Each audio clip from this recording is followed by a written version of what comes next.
পুলিশের সকল পর্যায়ে দায়িত্ব। গণতন্ত্র ও সুশাসন প্রতিষ্ঠা এবং দুর্নীতি প্রতিরোধে অন্তর্বর্তী সরকারকে রাষ্ট্র পরিচালনার ৯টি ক্ষেত্রে ৫৫টি সুপারিশ করেছে ট্রান্সপারেন্সি ইন্টারন্যাশনাল বাংলাদেশ। বুধবার দুপুরে রাজধানীর ধানমন্ডিতে সংবাদ সম্মেলন করেন সংস্থাটির নির্বাহী পরিচালক ডক্টর ইফতেখারুজ্জামান। বিদেশে পাচারকৃত অর্থ ফিরিয়ে আনতে বিগত সরকারের ভূমিকার সমালোচনা করে তিনি বলেন, সুনির্দিষ্ট প্রক্রিয়ার মাধ্যমে অর্থ এবং দুর্নীতিগ্রস্ত ব্যক্তিকে ফিরিয়ে এনে বিচারের মুখোমুখি করা সম্ভব।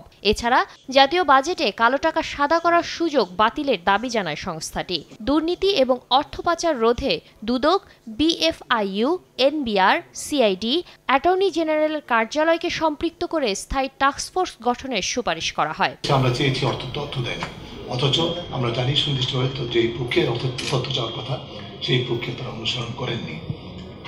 এই সংস্কারের পদ্ধতি থেকে এই অবস্থা থেকে সরে আসতে হবে।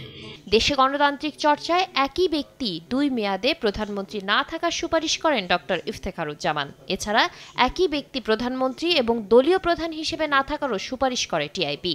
অর্ধেক পাউডারে দ্বিগুণ উজ্জ্বলতা, নতুন রিন অ্যাডভান্সড অর্ধেক পাউডারে দ্বিগুণ উজ্জ্বলতা। মত প্রকাশের যে মৌলিক স্বাধীনতা, আমাদের সংবিধান সম্পর্কে কোন দেশ সাথে সংবিধান নিয়ে সমালোচনা করা যায় না, কোন দেশ সাথে সাংবিধানিক প্রতিষ্ঠান নিয়ে সমালোচনা করা যায়। সাংবিধানিক প্রতিষ্ঠান বলতে কিন্তু সরকারও সাংবিধানিক প্রতিষ্ঠান, জাতীয় সংসদ সাংবিধানিক প্রতিষ্ঠান। আমরা যদি জাতীয় সংসদের সমালোচনা না করি, সরকারের সমালোচনা না করি, তাহলে আমাদের মৌলিক অধিকার খর্ব হলো।